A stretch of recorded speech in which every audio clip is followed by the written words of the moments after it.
driving around and looking. And so she sent me over there, and they were opening that day. And I got a hold of Johnny, and I said, "Do you have any openings?" And he goes, "Sorry, we're moving. We moved from 2 doors down. We just opened. Today's our first day of opening." And he said, "Sure we do. I'll have you talk to my wife." And Lisa called me, and she said, "I've never done this before without meeting people, but yeah, you're welcome." Awesome. They got me a station by that Friday. I only had to do like 3 people at home, but I stayed the whole weekend. I even worked Sunday because I felt bad for my clients. They're like, "You don't have to work Sunday." I'm like, I have to for you, you know? Wow. Yeah. I love that. So I was, and I've been there since. Yeah. I don't like moving around. It's always been a case none of us do. All you need to do is ask my grandkids. They've got, well, no, my ex-husband died. They used to have 4 sets of grandparents. Now they got 3.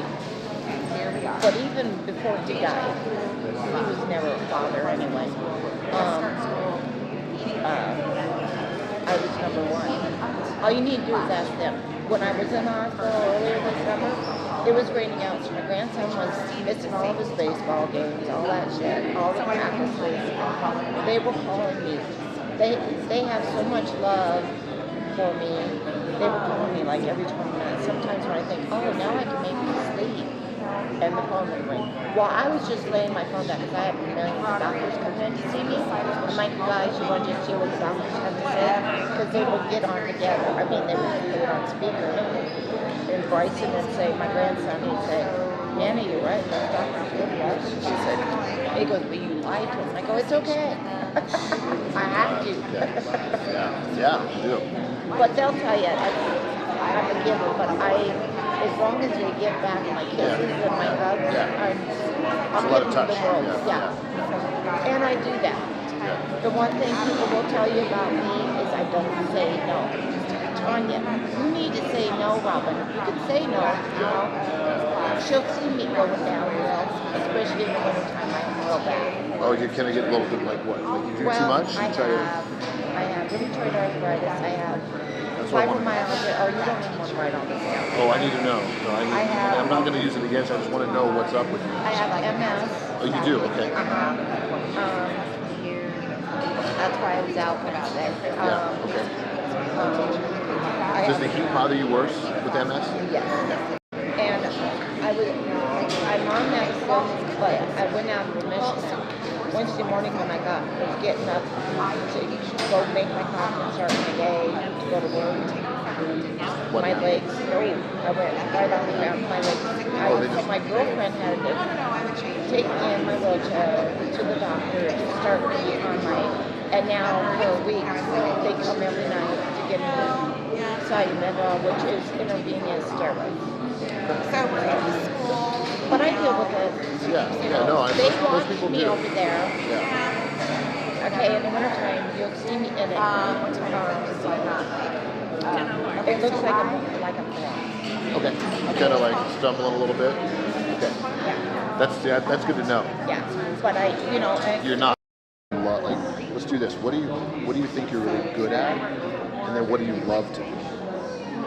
I love doing color and highlights.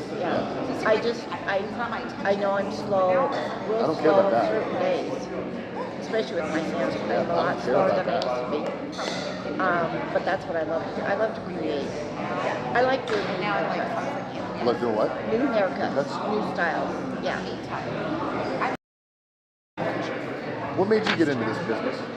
Oh, I've been doing hair since I was little. I started curling my mom's hair when I was about 9 or 10. And then just by chance, she said, "Hey, Robin, can you just trim the back?" She liked that, and we ended up trimming our whole hair. Well, the neighborhood ladies, are like, "Where'd you go?" And she's like, "Oh, Robin's doing it." I started kind of doing theirs. And that was it. I mean, I was working for my parents too. They were accountants. And so I did some schooling for bookkeeping, a couple classes at H&R Block for taxes and stuff. but I always did this too. Yeah. It's amazing. A lot of us have. We can always point to like something in childhood where It made we you did hair somehow. right.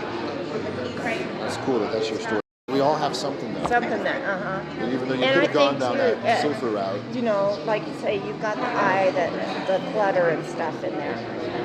That's still being an artist. Yeah.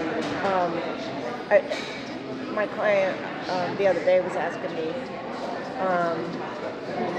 how I got into this and what kept me into it and how people stay in it. And I said, and then she started in on how it's kind of an art form. I said, well, it is. And It's I not said, kind of, it you know, absolutely is. I said, a lot of people, if they go ahead and go through the school, they go to places like Great Clips or Fantastic Stamp Salon Color and stuff. But I said, that kind of weeds people out.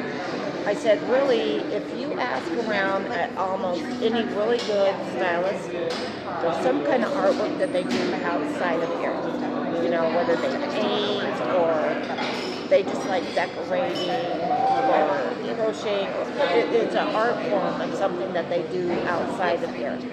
And You're not wrong. no, Absolutely I said, right. really, people do. They have kind of just an artist mind. You know? I said, because that's what we're doing is creating. If we cannot see how colors are going to go together, then we're not worth a shit. You know? Yeah. Well, that's not going to work with that. Yeah. Yeah.